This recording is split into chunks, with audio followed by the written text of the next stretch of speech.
এবার জমজমাট আয়োজন হয়েছে তাণ্ডব সিনেমার বৃষ্টির শুটিং। মেগাস্টার শাকিব খান ও সাবিলা নূরকে দেখা গিয়েছে বৃষ্টিতে ভিজতে। এই তাণ্ডব সিনেমা বানিয়ে এবার জন্য একটি বেশি আয়োজন, বেশি বাজেট করলেন নির্মাতারা।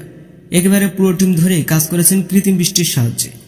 বৃষ্টি সিনেমাটি শট করার জন্য ড্রাম থেকে মোটরের সাহায্যে পানি তুলে উপরে ছিটকে দেওয়া হয়, আর এই থেকে তৈরি হয় ভারী বৃষ্টির এক দৃশ্য, আর যেটা দেখার জন্য ভিড় করেছিলেন হাজারো দর্শক।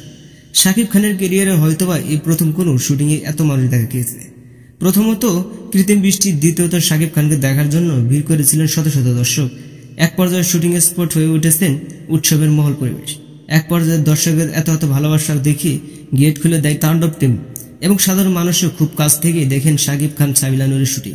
সাবিলা নূরকে একেবারে এই সিনে বহুময় সাদামাটা পোশাকে ছড়িয়ে পড়েছে এক দুর্দান্ত রোমাঞ্চক দৃশ্য। অন্যদিকে মেগাস্টার শাকিব খানের স্টাইল তো ছিল বরবাদের মতো দুর্দান্ত। দীর্ঘ সময় ধরে শুটিং চলছিল তাণ্ডবের, তবে একটি দর্শকের যেন সরে এলো না, কোথায় যায়নি, বরং যত সময় যাচ্ছিল ততই যেন আরো দর্শকদের আনাগোনা বাড়ছিল।